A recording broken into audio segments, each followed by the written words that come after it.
around the waterway, which is crucial to its health.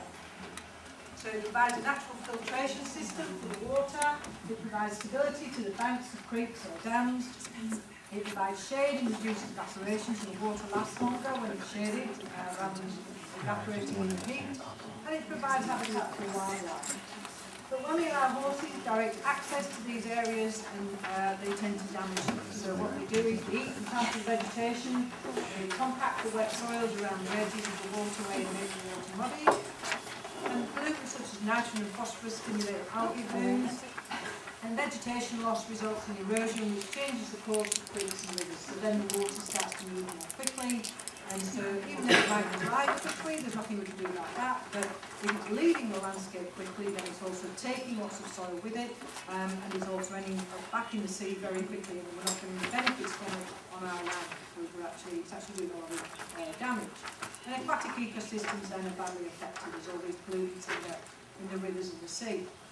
So results of poor water management are low water quality, especially when we most need it. So in this picture here, you can't quite see it too much light, but manure is being washed into a dam, which is what we call in Australia an area created for horses to drink from. It's not a good idea, but that's the way a lot of people water their horses, and manure is being washed into it. So clean water starts with either protecting or creating riparian zones, and fencing off these areas enables this buffer zone of vegetation to grow undisturbed, and then this clean water can then be reticulated around the property if you're using that as drinking water. So a pump can be fitted, and then that can say pumped up to a header tank, and then that can gravity feed any horse troughs, for example. Other ways that we can protect waterways include things like building water crossings and water access points into rivers, if that's what you have to do. Locating buildings, yards and manure heaps well away from waterways and wetlands.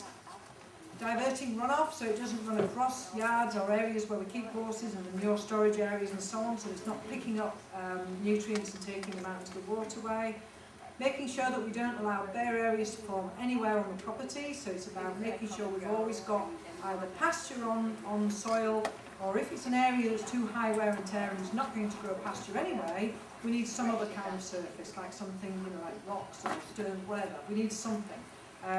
But bare soil shouldn't be one of them. And also avoid overgrazing on sloping ground. So when horses are on hilly land, it's fine for them to graze up and down hills and so on, but we need to be aware that any large grazing animals on hillsides, we've always got that gravity is already taking soil downhill, and then when it rains, that speeds that process up. And if we add to that large grazing animals, and then if the area is overgrazed, then it just speeds that up even more. So that's where we get landslips and so on if we overgraze hilly land. We also need to keep in mind that we should never permanently fasten horses on hilly land, and that's because horses have no sideways flexion in any of the joints in the legs. They only have forwards-backwards movement, and that's because if they're being chased by a predator over rocky ground, if they had that ability for sideways flexion in the joints, then that could be the moment when they knuckle over and get caught by the predator. So they only have forwards-backwards movement. And that means that if we force them to stand on hillsides, they're actually very uncomfortable, and over time they actually develop, prematurely they'll develop arthritic conditions. And that's why you will always see horses will take themselves to the top of a hill, or if not, they'll stand at the bottom, but they'll always stand where it's flattest to carry out their loafing behaviour. They'll never voluntarily stand on a hillside. They will graze on the hill, but they won't loaf on the hill voluntarily. So we should never force them permanently onto hilly land. So water management, we need to keep in mind, clean water is one of the most important issues of our time. They reckon in the future water will be water rather than oil. Horses damage delicate riparian zones, so fencing off and reticulating water is the best option. And then you can decide if and when you allow horses into this area. It all depends on how steep it is, what kind of plants are in there. It might be that you never let the grazing animals in there again, or it might be that you just have very selective grazing going on in there. It varies from property to property. But usually you fence it off, and then you allow that to then just to stay like that, and you keep the large grazing animals out of there. So vegetation has many benefits on a horse property. Trees and plants are habitat for numerous species of insects and animals. And a large variety of plant species on horse property creates a more natural ecosystem and therefore increases biodiversity. So by providing different types of plants and trees and so on, we're providing habitat for all sorts of different species, many of which are beneficial. Keep in mind as well that trees shade a pasture, making it lower in sugar and starch. So if you have trees around the outside of a pasture, generally speaking, that will be safer in terms of it will have lower sugar levels in the grasses for those problematic horses. It might also mean that you grow less grass, but if you can say select for grasses that grow in shade, and so they do okay in shade, then they will tend to also be lower sugar grasses. So that's something to keep in mind.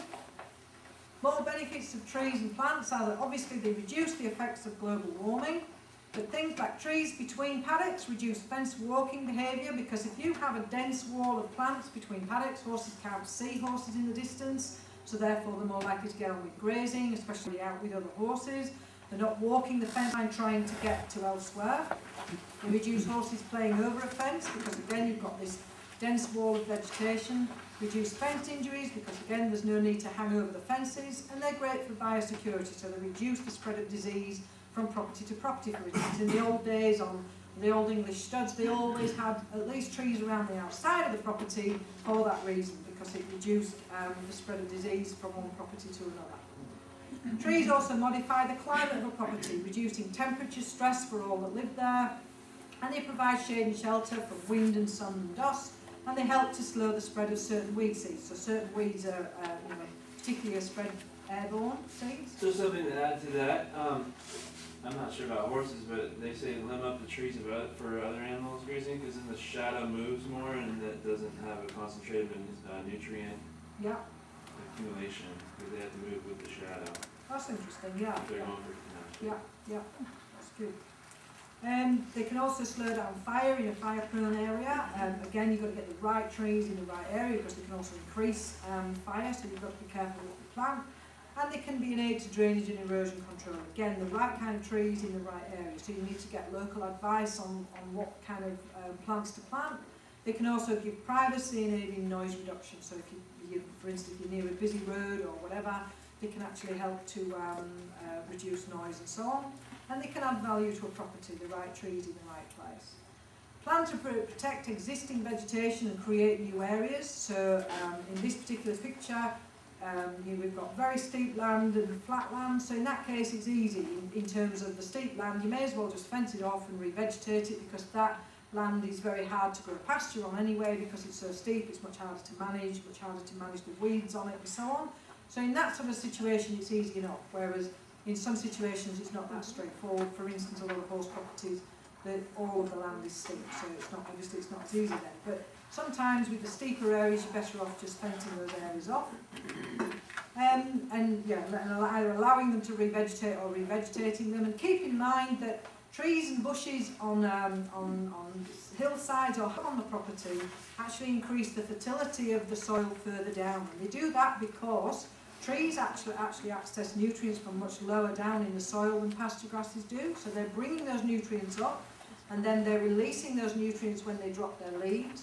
That's one form of fertility that they're bringing up to the surface. Then those leaves wash downhill, so then they're increasing the fertility of the soil further down. But in addition to that, they also attract animals. So in particular, they attract birds and so on. And when they attract birds, they drop their manure in that area, and again, that's how those nutrients then wash further down the land. And in the natural cycle, that is the only way that nutrients get back up the hills, if you like. So the natural conditions are always taking nutrients downhill, so rain and gravity takes nutrients downhill, and the only way it has of getting back up to the top of the hills is through that process. So by planting trees higher up on your property, you're actually helping that process.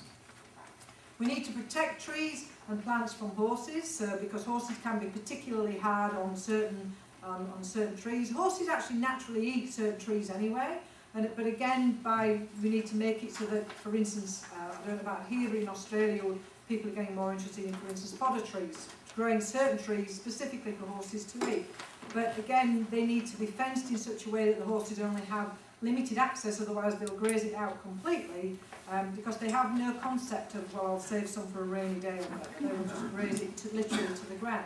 So we still need to protect them, even if we're going to allow them to graze them some of the time. But most trees, we wouldn't graze them at all. So we need to keep horses out there and protect them. But remember, any fencing of waterways or vegetation should always allow native animals to pass through. We need to think in terms of any fencing, as much as possible, needs to create wildlife corridors so that wildlife can still move around the landscape. So we link these areas to other areas, even if it's on a neighbour's property, so that wildlife can move across the landscape still. So trees and bushes have many functions on a horse property. Aim to have a large variety of vegetation on your property, and remember that it needs protection from horses. So last section now, we're going to talk just a little bit about planning, about the system that I was talking about earlier on. So we've got to get the balance right. So basically we've got three groups of factors. We've got the human factors, such as how much money we've got to spend on our property, ease of use, all that kind of thing. So they're the human factors. We've got the equine factors, such as their behaviour and welfare. And then we've got the third group of factors, which is the environmental factors. So we have these three groups of factors which we need to keep in mind. Now, traditionally, what we end up with is the human factors taking precedence, and that's because of history, basically.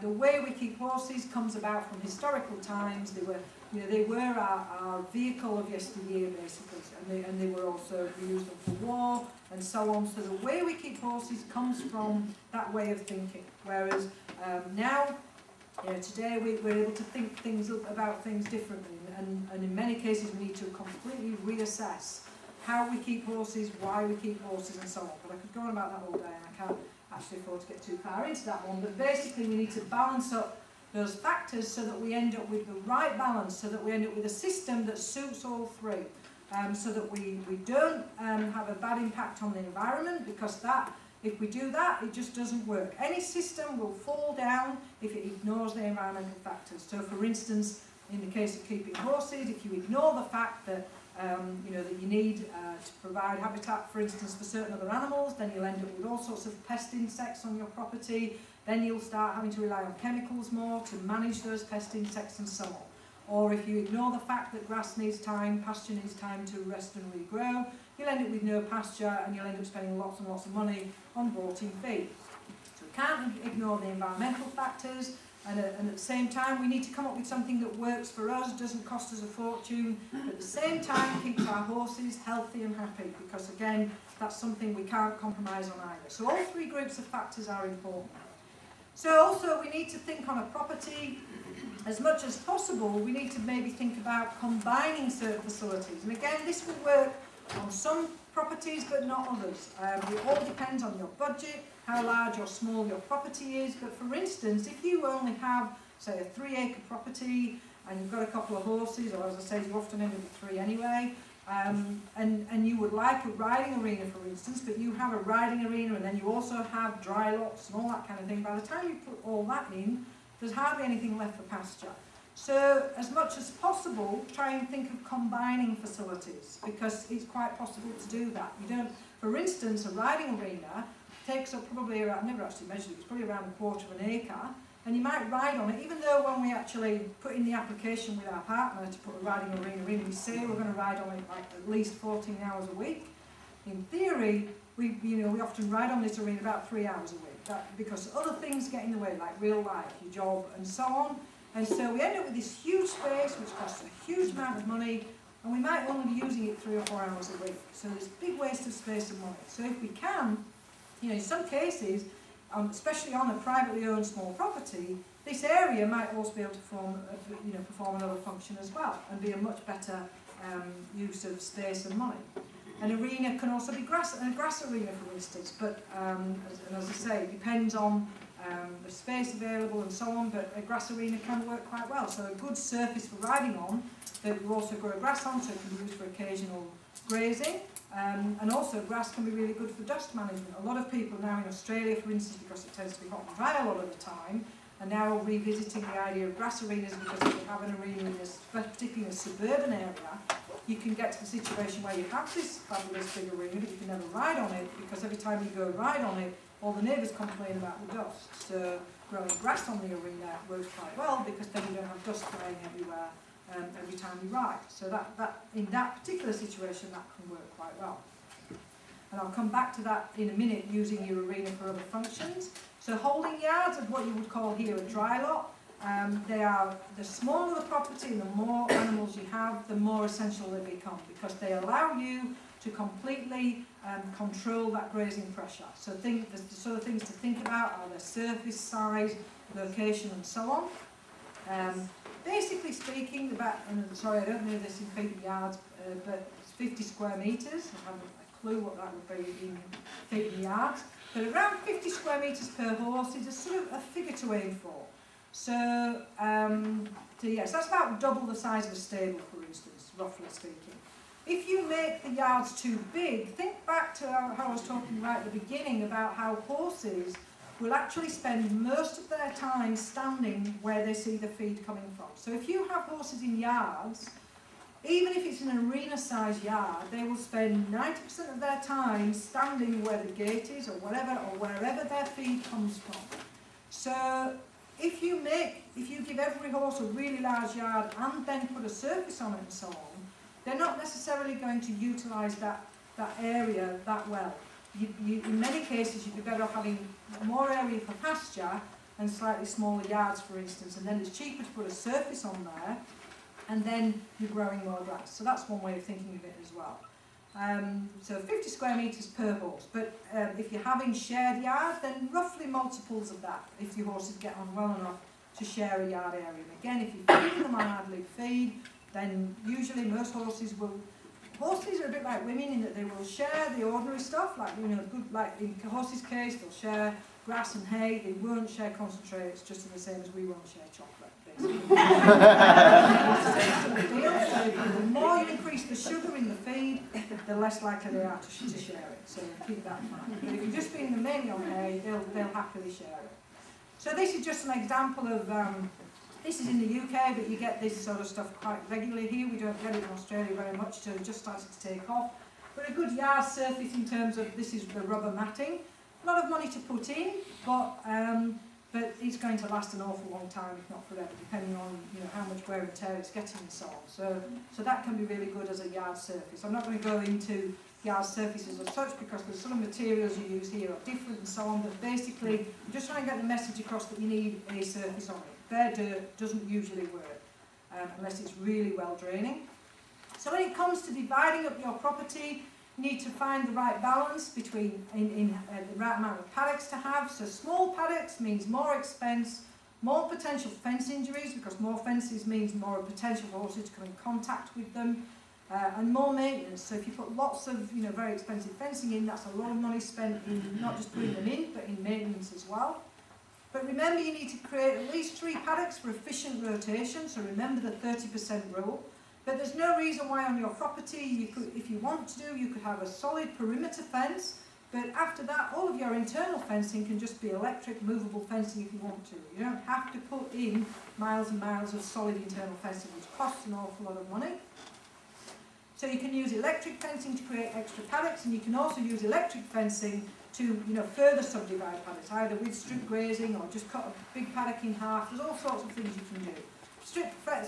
Electric fencing and horses do go well together. Once horses learn about electric fencing, it works really well and it saves you a lot of money.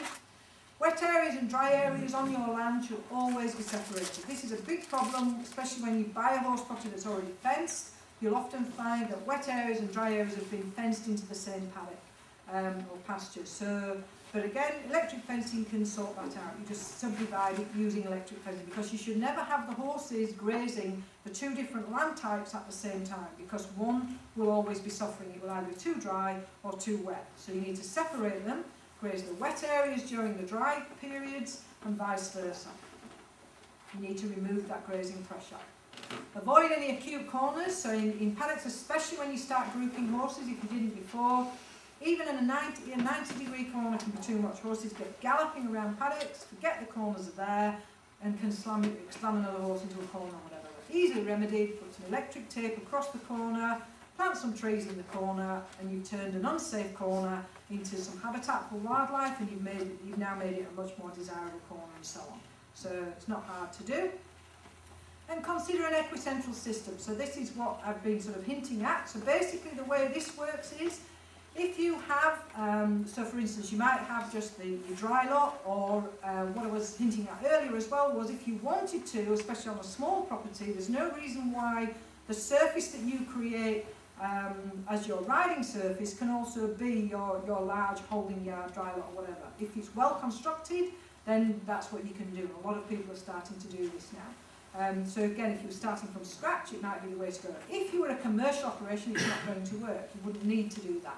So I'm talking here in particular about on a small property where you might have a few acres and 2 or 3 horses, or 5 or 6 or whatever, but where all the horses belong to you, for instance.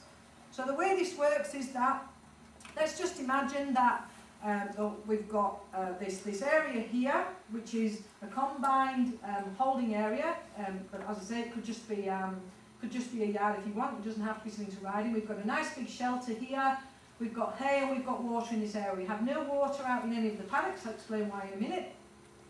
So the way this works is, let's just say for argument's sake that at the moment we're fastening the horses in that area at night, and then we're letting them out through the day. But if you have enough pasture, then you could have them coming and going all day. But I'll just walk through it first of all, just presuming that you're going to fasten them up overnight.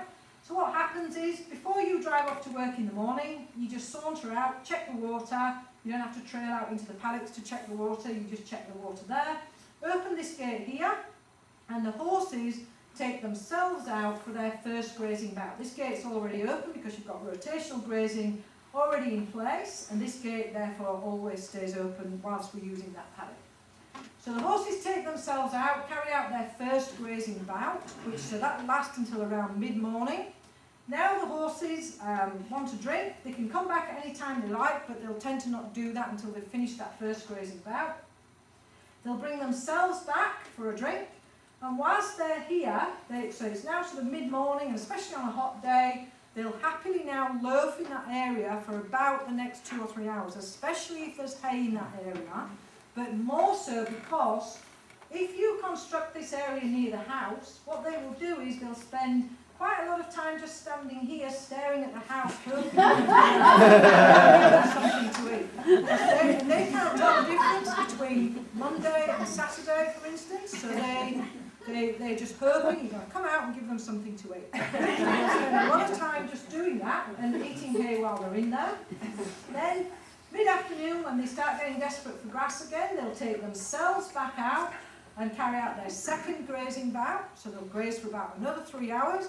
Then they'll make sure that they're all lined up here watching you drive up the driveway. Around 4:30, if you're due home at 5, for instance, they'll know exactly when's the right time to line up. And they're all watching you as you drive back up, and then all you need to do is pop out and close the gate. As I say, if you have enough pasture, you'd let them come and go all night as well. But what's happening now is that the horses are voluntarily reducing their grazing pressure. So the benefits of this system are, it saves the cost of individual shelters and water troughs in the paddocks. Any money that you spend is spent on the one facility that gets used at least 12 hours a day, and it gets used voluntarily, pretty much so. So all that money is spent on the one facility, so it saves you a lot of money.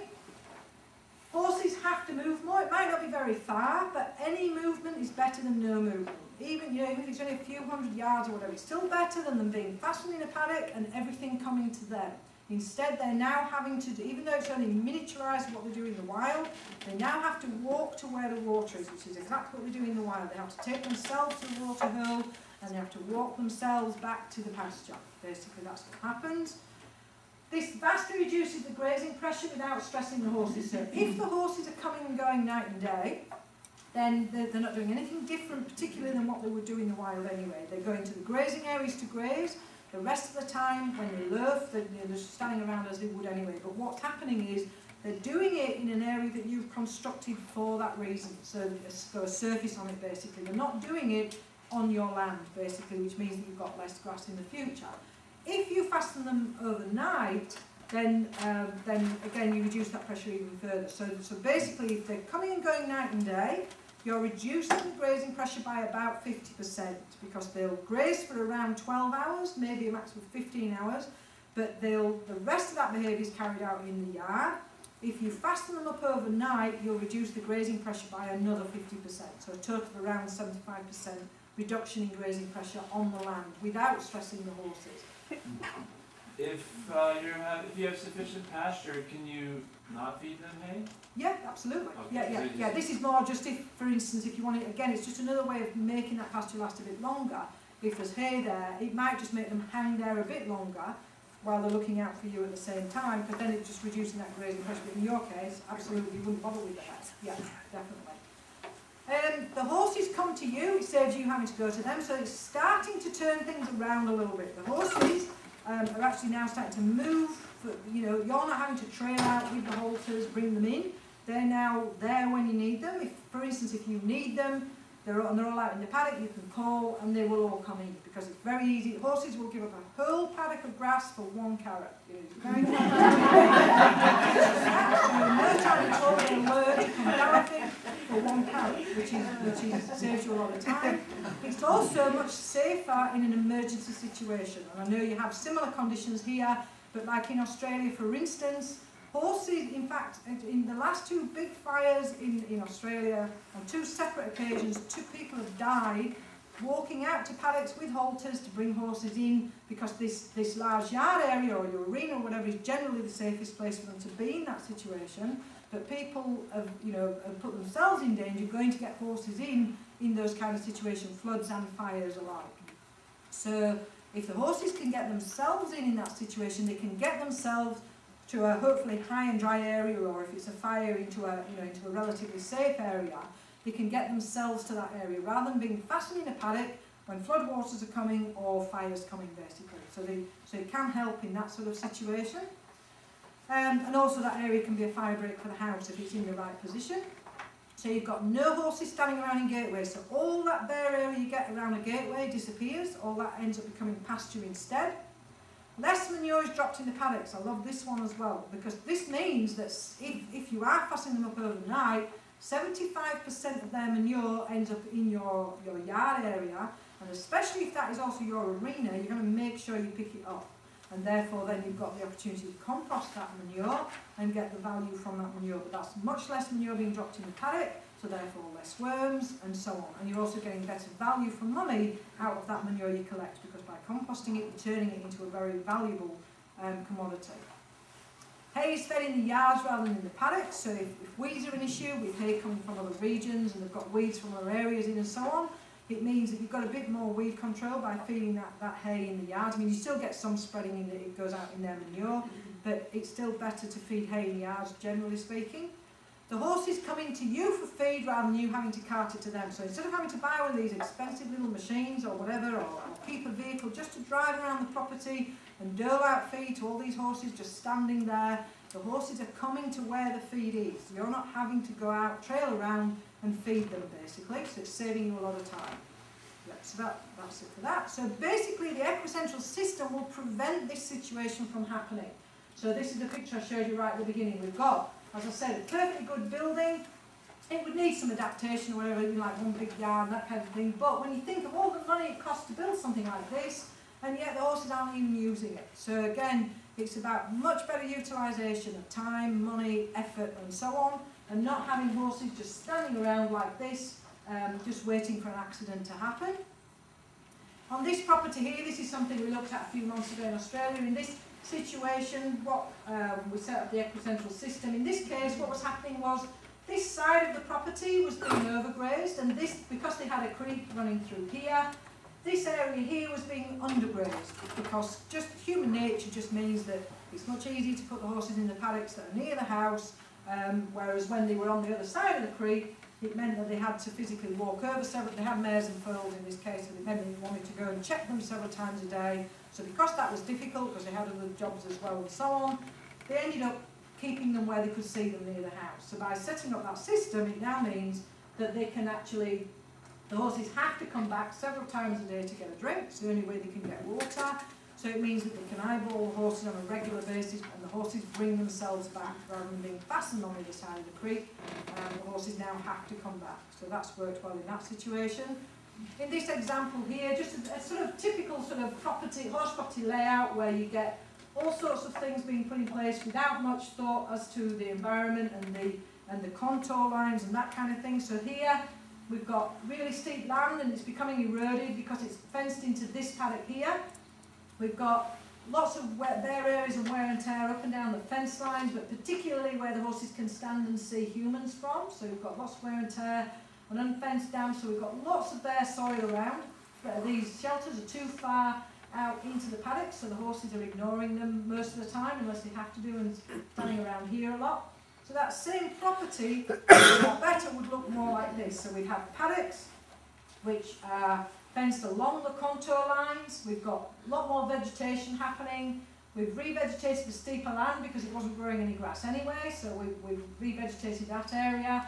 We've got the dam is now fenced off, the water, and that water is pumped up to there, and then that can reticulate in water troughs. And that layout would suit that equicentral system, but it would also suit if somebody wanted to and wants to have water in every paddock and a shelter in every paddock, they could do that as well. It's not as if you set anything weird up that's going to make it so that you can't sell the property, but it will suit that equicentral system. So the take-home messages from today's talk, we need to aim to keep horses as naturally as possible, but we need to keep in mind that it's not natural for horses to live on 5 acres. We need less high energy feeds, more low energy feeds and more movement. That's what we should be aiming for. We need to increase biodiversity on our property. It's good for the horses as well as everything else. We need to grow the correct grasses and then protect them with good grazing management.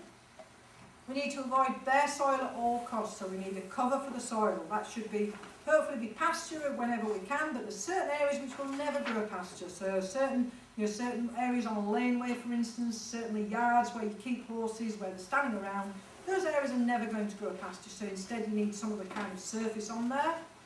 There's no point in horses being in bare paddocks. Once the paddocks start to get stressed, then all you're going to do is carry on stressing that grass, and stressed grass is dangerous grass, so keep that in mind as well. We need healthy, rapidly growing grass, which will produce more organic matter and be safer for horses to graze. Sacrifice areas and later yards are essential, or holding yards or dry lots or whatever are essential on a horse property. Protect waterways and vegetation with fencing and create buffer zones to filter out nutrients. And find out about help and expertise in your area. So there's also already in this area you've got lots of help and expertise, so that's really good. Make sure you have a look at our website. We've got a few cards here on the front on the table. We've got lots of information in particular about sustainability and horsekeeping and so on. We now spend pretty much half the year in Australia, but also half the year in Europe, looking at all sorts of different projects. And now after this trip around the States as well, we're going to be learning even more. But all that information ends up back on our website or on our Facebook pages and so on. So if you want to keep up with learning more about these kind of things, keep in touch with us, because it's all about, for us, it's all about getting that information out there. We also regularly put photo galleries on the website, so whenever we go and take lots of good pictures, we get pictures up there. So that's just a picture from Spain last year, looking at one of the big breeding stables over there. But we put all sorts of photo galleries on the website. We have a series. Now these are written for Australian conditions. I've just put them up in kit. You can download these as ebooks off our website. But the ones in particular, some of you might be interested in these two. Again, keep in mind that a lot of the grasses I'll be talking about in those are about Australian conditions, although a lot of the plants we have in Australia you also have here. But again, it's about the management of them. So if you want more information about what I've been talking about today, feel free to have a look at those on the website. And that's it. Thank you very much for listening.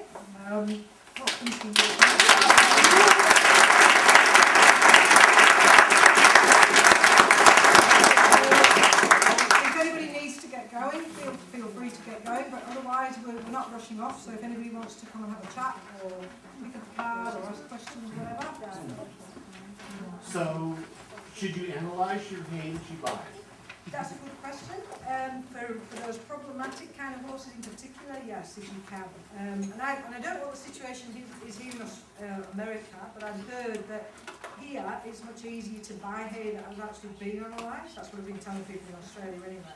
Whereas in Australia, because what I'm trying to get people to do in Australia is actually when they go buy their hay from the produce store, actually ask, has this hay been analysed? And at the moment in Australia the answer will always be no. Don't be silly if you don't do that sort of thing. Whereas the more people ask for that, it's supply and demand. Eventually, the more you will be able to buy hay that's been analysed, because it's not expensive to analyse hay. So for instance, a farmer who produces thousands of bales of hay, it just costs peanuts to actually get that hay analysed. Whereas in the past, farmers sometimes were unwilling to do that, because if they had hay analysed, it came back as being low in sugar, it devalued the whole hay crop. You know, so if they thought it was going to be low in sugar, they weren't keen to do that, because they're just proving that it's not that good.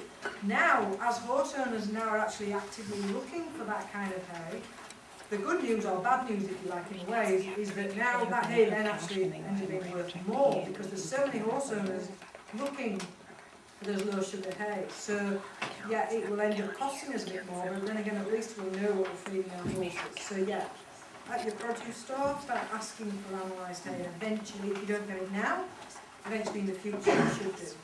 Yeah? So not knowing what hay you're buying by the bale and what your grasses that you're eating, Yeah. would it be best to free feed them the baled hay? Are you talking now about like laminitic type horses? No, just, Or just any horse? yeah. The grasses, as long as you have a good mix in there, that's fine for your average type of horse. Just when horses start getting things like laminitis and so on, then the management of them starts becoming 10 times more complicated. Once they've had it, and so on. So those kind of horses, then you've got to really watch, for instance, so then you would be, rather than giving them free access to pasture, you might be looking at grazing muzzles and that type of thing, but at least when you're feeding them hay, by soaking it and getting an analysis on it, because you're looking really for it to come back with a sort of less than sort of 8% sugar in it, if you can, for those difficult type of horses, then you can control control what amount of sugar they're getting. But for your average horse who's healthy and hopefully working reasonably well, you wouldn't have to worry about it too much. Does that make sense? Yeah. What about pasturing, like 10 horses with 100 cows, or in a big That's space? right. And are there, I've heard like whatever, maybe old wives' tales about shared diseases or things that can spread between horses and cows. There could be things here that I don't know about, but generally speaking, like for instance, I know in Australia, for instance, in some areas of Australia, cattle carry certain ticks, which can affect horses, but even then, they still don't usually kill them. But again, there wouldn't be many diseases that would pass between, because they're completely different animals. Right. That's the thing. So, and again, take it back to the natural situation in the wild. Bovines and equines graze side by side. Right. So, the question to that is you always mentioned that horses need shelter, but we don't think the shelter are cattle. That's a good point you brought up there as well. Again, the emphasis on the shelter in Australia is really high because of the sun and so on. Here, horses need shelter, say, from sideways wind, but you don't. I'm guessing you probably don't always have to have that overhead shelter here for sun anyway. You might need it for rain definitely, but the sun is not as much of an issue, whereas in Australia it actually classed as a welfare issue. Horses should always have access to overhead shade because of the sun. Hopefully you have trees on your pasture. Sorry? Hopefully you have trees on your pasture. Trees are great for, and again, as long as you don't have, like in your case where you probably got a lower stocking density than on, say, a small horse property. Well, then if I do what she's doing, though, that would be great, but I don't have little shelters for my horses. So if I was going to do that, I wouldn't have the horses we're having now, what I've been telling you about. I would put them out in pasture with the cattle. Yeah. And hopefully the lack of shelter would be okay. Yeah, fine. Yeah. Again, as long as you've got plenty of space for them to go out and so on, then that will work fine. You don't have to have a shelter. And again, like in the UK, the ponies in the winter, they have absolutely no overhead shelter. UK winter in the UK, -20, deep snow, and all they have is a bush to get their backside up against, and they live the winter like that. So those conditions are pretty harsh compared to even what they would have to experience. Well, here we don't even get that cold. nothing like at all. So, you know, bushes, trees are fine, but we just need, if we have a lot of horses and not many trees, they're going to be putting an awful lot of pressure on them. Do they go for like caves and stuff in the wild? In the wild, the horses? Caves, no, because they don't like confined areas, because then they can't see a predator. So they like to be able to see, you know, anything coming towards them. So There's shelter with trees in the wild. yeah, they just use trees if they're available. Yeah. Some of the pressures here is that these few have pastures on it, trying to go into, these most of the time they go into stalls. Yeah. And the economic impact of stalls is shaping. Yes, Yeah. I don't know if anybody has any ideas about. Her arm's dropping off. So I have a grazing muzzle on my mare 24/7 right now. When I get her down to the weight that I'm comfortable with, do you recommend like half the day on, half the day Oh, off? probably, yeah, and especially by then it would be like summer here, wouldn't it? Yeah. So middle of summer, the grasses will actually, you know, depending on the climate and so on, it's spring and autumn when with that particular horse you'd want to be possibly having it on 24/7 or at least for a long period. But once you've got the weight down, by that study that was done in the UK last year, I could quickly see how you could actually get to a situation where the horse would almost be starving. So you'd actually have to really monitor them. And then if you were going to have it on just on part of the time, not part of the time, you'd look at putting, again this might be feasible because you go off to work and so on, but mid-afternoon onwards is the time you would really want it on because that's the time when grasses are highest in sugar. So if it be possible to do that, yeah, sort of afternoon, afternoon, early evening, and then, but through the night, you could actually let the horse graze without muzzle. Yeah, very complicated, but it's basically it's that sort of lunchtime onwards when the grasses are sort of 1, 2 o'clock. It all depends on how much sun you get and how strong it is and so on, but it's that afternoon that's the most dangerous time. But do watch the way, yeah. What about gophers and moles and bulls in the pasture? Yeah, interesting ones. I've only just learned about pocket gophers and ground squirrels and so on, and yeah, Maybe Sir Duncan. Yeah, Feel this wasn't On the Bayside. You get a lot of those farm type species in the pastures when they're under stress. Gopher pockets and particularly ground squirrels prefer a particular stressed out, overgrazed, non-growing pasture. And it is their nature to increase that condition. These particular vermin like to be able to see their predators. So if you have short grasses, overgrazed, stressed out, you are almost bound to have ground squirrel populations or gophers. What we have seen is if you start growing healthy pastures, don't overgraze, they will move out because they can no longer see their predators coming. So it's a huge indicator that you've got stressed out pastures. so you must get a lot more of them on horse policy than on well-managed cattle. Yeah, they're usually on very stressed out areas. And, you know, it works the same on the cattle ranges too. The more stressed out the land is, the more issues you have to deal with those critters. That's great. So the strategy is Get some good practice.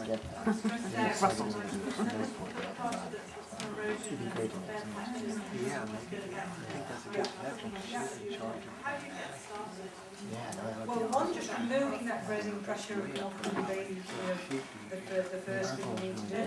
Some of the things we do in Australia are actually mulch the area. We'll actually, again, it all depends on what kind of thing costs. Like we'll actually use old spoiled hay or whatever and just put it on all the bare areas, let it break down and create soil.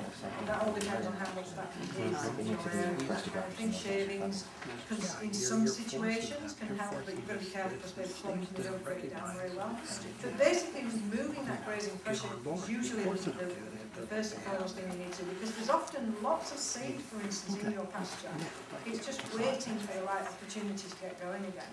And so you'll already have in your pasture thousands of different wheat seed types as well as beneficial pasture grasses and so on. And so they're all waiting for their opportunity. The weeds take their opportunity when we overgraze pasture, And the pasture grasses that we tend to want, they take their opportunity when we remove some of that grazing pressure. So often you'll start to show a big improvement just by managing it better. That's why I always say, wait, at least the first year, just change the management of it before you even start thinking about, going in and start to completely reseed and all that type of thing. Because just managing it better usually makes a huge difference. What's a reasonable amount of time? Sorry? What's a reasonable amount of time to get the grass to grow from that short It to it could be 2 weeks or it could be 6 months. It all depends on how much it's raining, not raining, the type of pasture, all that type of thing. That's why you need these holding areas, because that time will vary enormously all the time, depending on the climate. Because the pasture is totally dependent on the climate. And so you'll get drought years, you'll get, extremely wet years, all that type of thing. And this is why we need this place where we can hold that pressure, where we can hold the horses, because otherwise they're just still going out again and again and again, continuously on pasture that desperately needs rest. And that's why those yards are so important, those surfaces and so on. And as long as they're getting adequate hay, then they'll pretty much, they're quite happy to spend time in there, especially if it's a large area and especially if they still interact with each other. They don't mind whether they're eating hay, particularly on grass, they just want that fibre. So you're an advocate of free feeding Absolutely. hay. Absolutely, yeah. Just keep the tubs full. Yeah, absolutely. But it's finding that's easier said than done when hay costs a fortune, and in some areas like in Australia in particular, there's some areas where you can't even buy pasture hay. All they can buy, especially near the cities, all they can buy is lucerne, which is alfalfa. So if that's the case, you couldn't feed it heavily, so that is a big problem. But that's where things like the slow net, the nets come in, because then you can. Like those nets with a little holes, I'd be even in extreme cases putting 3, one inside the other, so they've got to pull every strand out, and that's really going to slow them down. Get very annoyed, very angry horses.